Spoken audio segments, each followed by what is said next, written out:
We're going to have two speakers. They're going to give their speeches, and then after the speeches are done, we're going to have a little break. So we're going to set the program for Lance. And matter of fact, Lance is going to evaluate both the speakers before we take the break. Any questions for our members? Rick, you ready? Rick Burbridge is our first speaker. Rick Rhodes. He's Rick Rhodes. Yeah. I got Rick on my mind. Our next speaker is giving his fifth talk from the storytelling manual. He's actually going to finish this manual tonight. This talk calls for him to bring history to life. He loves to dig up history in the heroes in the past. Little known facts and touching stories that have moral implication for us today.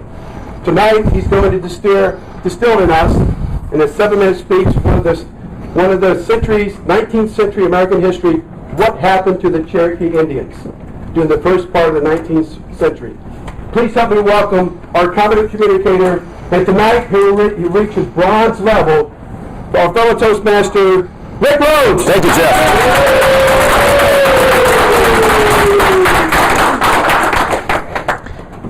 How many folks think that the Native Americans living here a long time before the Spanish arrived in 1492 were doing fine?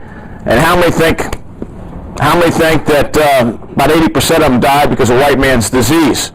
Okay, we have a starting point. Thank you, ladies and gentlemen, Toastmasters, all the guests, and dignitaries, and the like. I am not a bleeding heart liberal, but the story of the Native Americans is poignant, tragic, and bloody. And in 10 minutes, I'm going to focus on one particular group, the Cherokee Indians.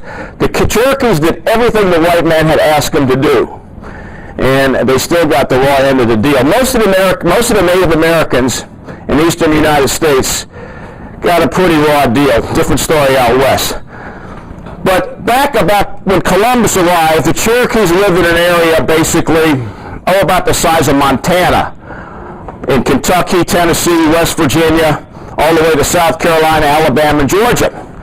200 years later, the area was about the size of Massachusetts, basically centered in northwest Georgia and a little bit of North Carolina.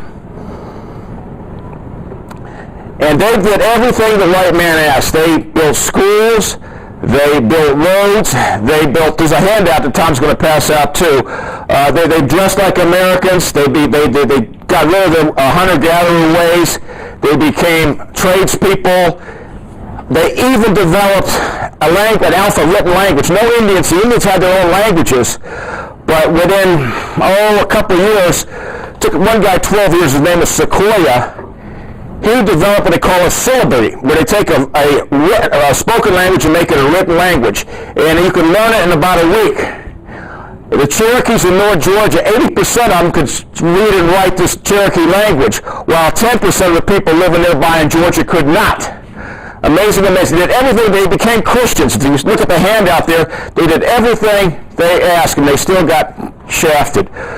What happened to the Cherokees? Well,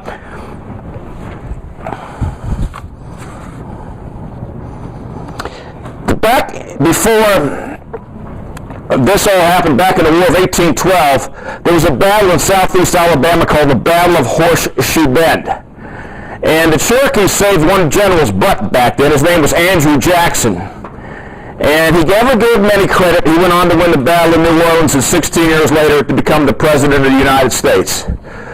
And there was pressure in Washington to take the Cherokees' land. Back in about 1829, there was some gold discovered in Cherokee lands in North Georgia and southern North Carolina.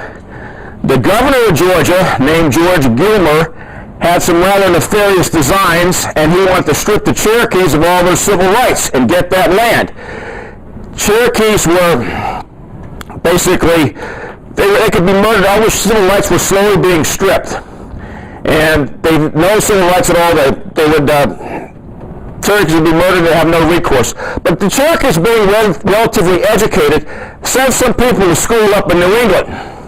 Some of the brightest and youngest and they became educated to come back down to the Cherokee lands of Georgia. And what happened was a couple of them fell in love with some white women up there in Stamford, Connecticut, and they said, none of this, you got Cherokees can't come up here. But a couple of missionaries became good friends, also in Connecticut, with the Cherokees. And they said, you know what, we're going to go down there and help the Cherokees. So we're going to go down to Georgia and help these Cherokees out. So they did. Well, the governor of Georgia is getting more and more nefarious all the time. His name is Gilmer, and he's planting all these things to take away the civil rights of Cherokees.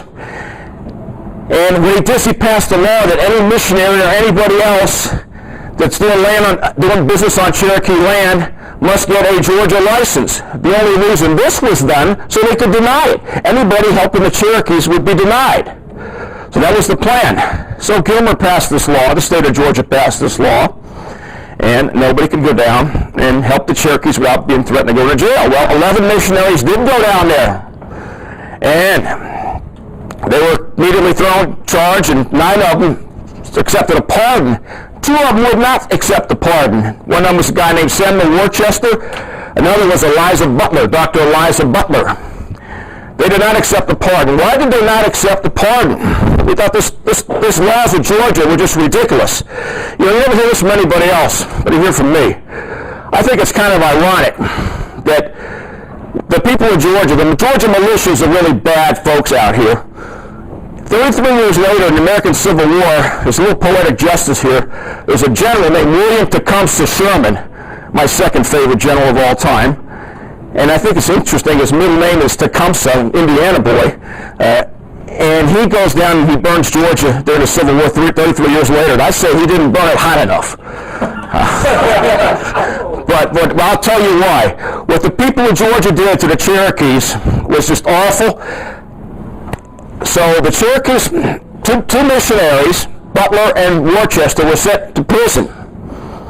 And they did not accept pardons. Why did they not accept pardons? So they could get this case to the Supreme Court, the U.S. Supreme Court. Eventually they did in 1832.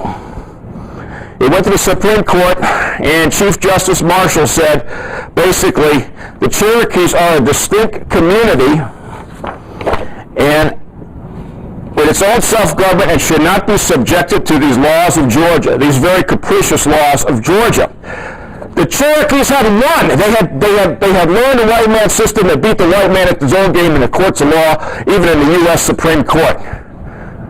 What does the U.S. president do? His name is Andrew Jackson, whose butt was saved by the Cherokees in the Battle of Horseshoe Bend. Well, Justice made his decision, Chief Justice Marshall. Too bad he can't enforce it. We are a country of laws. We have 3 branches of government. We have the legislature, which makes the laws. We have the court system, which basically interprets the laws. And we have the president, the executive branch, the chief executive officer. They call him commander-in-chief. He's supposed to enforce these laws. President Andrew Jackson was not going to abide by the laws of the Supreme Court. Can you believe that? In this country, only 160, 70 years ago, a president could get away with that. Personally, Andrew Jackson, I really don't care for every time I look at a $20 bill, I got to turn over and look at the White House. He seems like he's on the wrong side of every moral issue out there back then, including people who fought against slavery, people packing his friends in the government, and all that type of thing. So the Cherokees thought they had won, and Andrew Jackson basically says, no, we're not going to do it. So the Cherokees were getting divided at this time into 2 factions. One of them is saying, the educated faction, which is the 3 people you have on your sheet, was saying, you know what, this is really, really bad. Let's get out of here while we can. That was 10% of the Cherokees. The other 90% said, no, this isn't going to happen in the United States. It's 1830. We're a modern country. It can't possibly happen. Nothing bad can possibly happen to us. Well, 10% of them left. They left early. And they went on from the nice forested mountains of North Carolina and Georgia into the dry land of Oklahoma. And the other side, led by another faction named John Ross, who was only 1/8 Cherokee himself. He said, they won't do this to us, so he kept trying to get a better deal. Never got it. Anyway, they had to move, and part of the Great Trail of Tears where 5 Indian nations had to move out. The first general in charge was a guy named John Wool. Pretty good guy. He was pretty disgusted when he saw it was the U.S. military and the Georgia militia. His enemy was the Georgia militia, not the Cherokees. He started feeling sorry for the Cherokees, and he was relieved of his command. and General Winfield Scott later took on the role of getting the Cherokees out. 16,000 Cherokees left North Carolina, Georgia, put in the stockades. Anywhere from 1,000 to 2,000 died in the stockades. They were filthy, nasty, rotten places. Another 4,000 to 5,000 died on the Trail of Tears. Terrible, terrible. A quarter of the population, possibly more than that, was decimated by these policies. When that first group got to Oklahoma, they settled down. The second group came 2 years later, the much larger group, headed by this fellow named John Ross. And he did not like the others hanging around, so he tried to consolidate power. The three most far-sighted Cherokee leaders, you'll see them on your paper, all look like everyday people, were assassinated by the other group of Cherokees. The most educated and brightest Cherokees were assassinated by the later group. They blamed the whole thing on this first group that left, who was the more far-sighted one. The man who led the far-sighted his name was Major Ridge. His name was a path killer in Cherokees. He got his name in the Battle of 1812 with Andrew Jackson, Horseshoe Bend. He distinguished himself in battle, and Jackson promoted him to Major. He was so proud of that he made that his first name. Today, in the American military, no ethnic group has more stronger presence and given more per capita to the country than Native Americans have. And look what we've done to them. They have a warrior class, they have a warrior mentality, but it's an honorable mentality. I will leave you with this, a quote by Clarence Darrow. True patriotism hates injustice in its own land more than anywhere else. Thank you, Jeff.